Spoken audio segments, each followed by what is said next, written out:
Hello friends, welcome to ACS crime story time. 12 अक्टूबर 2012 रात के करीब 9 बजे पुलिस को 911 पर एक कॉल आता है, जिसमें एक महिला पुलिस को बताती है कि उसने सेल्फ डिफेंस में अपने बॉयफ्रेंड को गोली मार दी है। जब पुलिस घटना वाली जगह पर पहुंचती है, तब देखती है कि एक बहुत ही हैंडसम नौजवान का शव उसके ही घर के फर्श पर पड़ा हुआ है। आखिर ऐसा क्या हुआ था उस महिला के साथ कि उसने अपने ही बॉयफ्रेंड को जान से मार दिया? आखिर कौन था वो नौजवान? दोस्तों, यकीन मानिए, इस घटना की सच्चाई और दरिंदगी को जानकर आपकी रूह कांप जाएगी और आप हैरान हो जाएंगे कि क्या कोई ऐसा भी कर सकता है। कहानी में आगे बढ़ने से पहले अगर आप चैनल पर नए हैं तो ACS crime story time channel को सब्सक्राइब कर लीजिए और बेल आइकन को प्रेस कर दीजिए। ये कहानी है केंटकी, अमेरिका के फोर्ट मिशेल शहर के एक नौजवान की, जिसका नाम रायन पोस्टन था। रायन पोस्टन 28 साल का था और उसने नॉर्दर्न केंटकी यूनिवर्सिटी से लॉ की पढ़ाई की थी। वो पेशे से एक लॉयर था और सिनसिनाटी, ओहियो में काम करता था। रायन बहुत ही अट्रैक्टिव और हैंडसम नौजवान था। मार्च 2011 की बात है, जब एक दिन फेसबुक पर सर्फिंग करते वक्त रायन पोस्टन को एक बहुत ही सुंदर लड़की की बिकनी में फोटो दिखती है और वो फौरन ही उसे फ्रेंड रिक्वेस्ट और एक फ्लर्टिशियस मैसेज भेज देता है। उस लड़की का नाम शाइना हूबर्स था और वो रायन पोस्टन की सौतेली बहन की फ्रेंड थी। शाइना 19 साल की थी और लेक्सिंगटन, केंटकी में पली बड़ी थी। वो अपने स्कूल और हाई स्कूल की पढ़ाई में टॉपर थी और उसको एग्जाम्स में हमेशा A ग्रेड्स ही आते थे। उसके फ्रेंड्स उसको जीनियस बुलाते थे। शाइना हूबर्स यूनिवर्सिटी ऑफ केंटकी से साइकोलॉजी में मास्टर्स डिग्री कर रही थी और मार्च 2011 में रायन पोस्टन की भेजी हुई उस फ्रेंड रिक्वेस्ट के बाद शाइना की लाइफ हमेशा के लिए बदलने वाली थी। शाइना अपने फेसबुक पर एक हैंडसम स्ट्रेंजर की फ्रेंड रिक्वेस्ट देखती है, जिसको शाइना की पोस्ट किए हुए बिकनी पिक्चर्स बहुत पसंद आए थे। शाइना वो फ्रेंड रिक्वेस्ट एक्सेप्ट कर लेती है और रायन पोस्टन को रिप्लाई में मैसेज करती है कि मैं तुम्हें कैसे जानती हूँ, वैसे तुम बहुत ही हैंडसम हो। जिस पर रायन भी रिप्लाई करता है कि तुम भी दिखने में बुरी नहीं हो। और इस तरह रायन और शाइना की फेसबुक पर बातचीत शुरू हो जाती है और जल्दी ही वो एक दूसरे को डेट करने लगते हैं। वक्त गुजरता जाता है और देखते ही देखते इनके रिलेशनशिप को 18 महीने हो जाते हैं। पर शुरू से ही इनके रिलेशन में कुछ मिसिंग था, किसी चीज़ की कमी थी। शायद इसीलिए इन 18 महीनों में कई बार इन दोनों का ब्रेकअप और फिर पैचअप होता रहता है। इन 18 महीनों में शाइना हूबर्स रायन के घर का ध्यान रखने लगी थी। रायन के लिए खाना बनाना, उसके कपड़े लॉन्ड्री करना और पूरे घर को संभालना, ये सब शाइना करने लगी थी। रायन पोस्टन शाइना की बहुत ज़्यादा केयरिंग नेचर से तंग आ गया था और वो अपनी प्राइवेसी चाहता था और इस बात को लेकर अक्सर उन दोनों के बीच में झगड़े होते रहते थे। शाइना रायन को लेकर बहुत ज़्यादा पॉजिटिव हो गई थी। वो रायन पर शक करती थी और बार बार बिना बताए उसके घर पर आ जाती थी और रायन के कहने पर भी वहाँ से नहीं जाती थी। शाइना हूबर्स रायन को एक दिन में कई मैसेजेस करती थी। वो रायन को कई बार कॉल्स करती रहती थी। रायन शाइना की इन सब हरकतों से तंग आ गया था और वो शाइना हूबर्स से अलग होना चाहता था। पर शाइना रायन को हरगिज नहीं छोड़ना चाहती थी। उनके बीच बहुत कहासुनी होती थी और शाइना रायन की एक पड़ोसी से रायन की शिकायत करती थी और रायन को बहुत ही कंट्रोलिंग और अब्यूसिव बॉयफ्रेंड बताती थी, जो कि उसके वेट और अपीयरेंस पर भद्दे कमेंट्स करता है और उसके साथ माइंड गेम्स खेल रहा है।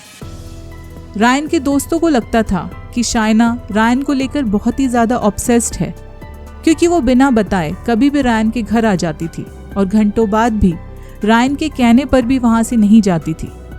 रायन के एक मैसेज पर शाइना हूबर्स एक ही दिन में रायन को 50 से 100 मैसेजेस तक कर देती थी और रायन के दोस्तों से पूछती थी कि क्या वो रायन की एक्स गर्लफ्रेंड से ज़्यादा सुंदर है। रायन और शाइना के मिलने के कुछ दिन पहले ही रायन का उसकी लॉन्ग टर्म गर्लफ्रेंड से ब्रेकअप हुआ था। इसलिए शुरू में शाइना के साथ रायन का रिलेशन अच्छा चला, लेकिन जल्दी ही रायन का इस रिलेशन से इंटरेस्ट खत्म हो गया था। रायन ने अपने कजिन को बताया था कि उसे शाइना के पॉजिटिव नेचर से और उसके ऑब्सेशन से डर लगने लगा है और रायन ने अपने एक फेसबुक फ्रेंड से भी मैसेज में कहा था कि शाइना मेरी लाइफ की सबसे पागल और बददिमाग लड़की है जिससे मैं मिला हूँ। उसके पागलपन ने मुझे डरा दिया है। शाइना रायन की लाइफ में उसके साथ सेटल होने के इरादे से आई थी और रायन शाइना को हर्ट नहीं करना चाहता था, इसलिए वो उसे सीधे सीधे मना भी नहीं कर पा रहा था। रायन जितना शाइना से दूर जाने की कोशिश करता, शाइना उतना ही ज्यादा रायन पर अपना हक जताने की कोशिश करती और आखिर में एक दिन उनका रिश्ता टूट ही जाता है। अब रायन अपनी लाइफ में मूव ऑन कर रहा था और दूसरे लोगों से मिलने जुलने लगा था और 12 अक्टूबर 2012 के दिन रायन एक बहुत ही सक्सेसफुल मॉडल और मिस ओहियो यूएसए 2012 ऑड्रे बॉल्टे के साथ डेट पर जाने का प्लान बनाता है। वो अपनी नई डेट पर जाने के लिए तैयार होकर घर से निकलने ही वाला था कि तभी अचानक शाइना हुबर्स रायन के घर पर आ जाती है और दोनों का जोरदार झगड़ा हो जाता है। झगड़ा इतना ज्यादा बढ़ जाता है कि शाइना के हाथों रायन का खून हो जाता है। इसके बाद शाइना 911 पर कॉल करके पुलिस को बताती है कि उसने सेल्फ डिफेंस में अपने बॉयफ्रेंड रायन को मार दिया है। जब पुलिस घटना स्थल पर पहुंचती है तो शाइना वहां मौजूद होती है और वो पूरी घटना पुलिस को बताती है कि उसका और रायन का बहुत झगड़ा हुआ था और झगड़ा मारपीट तक बढ़ गया था और रायन ने उसको जमीन पर गिरा दिया था। इसके बाद रायन ने अपनी गन उस पर तान दी थी और उसे मारने ही वाला था कि शाइना ने वो गन उसके हाथ से छीन ली थी और सेल्फ डिफेंस में उसने अपने बॉयफ्रेंड रायन को गोली मार दी। इसके बाद पुलिस इस केस की छानबीन शुरू कर देती है और इस केस की जो चौंकाने वाली दर्दनाक सच्चाई सामने आने वाली थी उसके बारे में कोई सोच भी नहीं सकता था। पुलिस शाइना हुबर्स को इंटरोगेट करती है, जिस पर शाइना कहती है कि उसे पहले एक वकील चाहिए और तभी वो अपना बयान देगी। पुलिस भी उसकी बात मान लेती है और कहती है कि आपके वकील के आने से पहले आपसे कोई भी सवाल नहीं पूछा जाएगा। पर शाइना हुबर्स शांत नहीं रह पाती है, वो कुछ न कुछ बड़बड़ाती रहती है। वो कहती है कि उससे ये सेल्फ डिफेंस में हुआ है पर उसने रायन को मार डाला है। आप क्राइम सीन देख सकते हैं। मेरी परवरिश क्रिश्चियन की तरह हुई है जिसमें हत्या करना पाप है। वो पुलिस के सामने ये भी कहती है कि अपने बॉयफ्रेंड को मारने के बाद क्या कोई उससे शादी करेगा।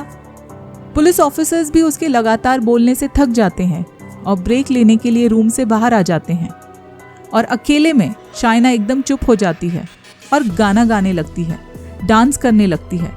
उसकी ये सभी हरकतें इंटरोगेशन रूम में लगे कैमरे में रिकॉर्ड हो जाती हैं। पुलिस के सामने शाइना बोलती जाती है और बोलती ही चली जाती है और कुछ ऐसा बोल देती है जो कि उसके 911 ऑपरेटर को कॉल में दी गई जानकारी से अलग होता है।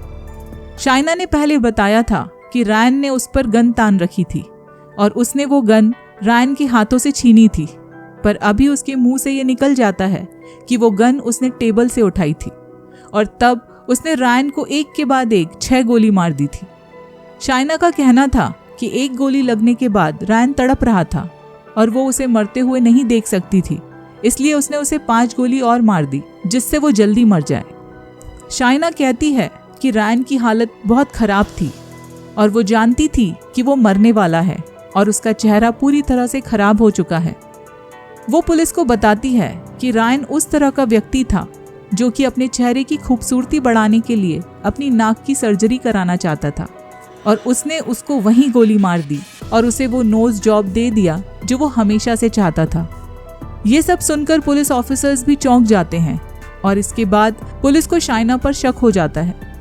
पुलिस को ये बात भी बड़ी अजीब लगती है कि शाइना ने रायन को मारने के 10-15 मिनट बाद 911 पर कॉल किया था। जांच में ये भी पता चलता है कि रायन की शर्ट पर एक बूंद भी खून नहीं लगा था, जबकि टेबल पर खून के निशान थे। इससे ये पता चलता है कि जब रायन को गोली लगी तब वो बैठा हुआ था और गोली लगते ही उसका सर टेबल पर गिर गया था। इन सभी सबूतों के आधार पर पुलिस शाइना हुबर्स पर रायन पोस्टन की हत्या का चार्ज लगाती है और इस केस के ट्रायल में जूरी शाइना हुबर्स को गिल्टी करार देती है और उम्र कैद की सजा सुनाती है। दोस्तों, ये कहानी एक फोटो और चुलबुले मैसेज के साथ शुरू हुई थी, लेकिन शाइना हुबर्स और रायन पोस्टन के रिश्ते की कहानी जुनून, जलन, प्रतिशोध और मौत की कहानी है। दोस्तों, अगर आपको ये कहानी पसंद आई हो तो वीडियो को एक लाइक जरूर कर दीजिए और आने वाले वीडियोस की नोटिफिकेशंस पाने के लिए चैनल को सब्सक्राइब कर लीजिए। अपना और अपनी फैमिली का ध्यान रखिए। Thank you.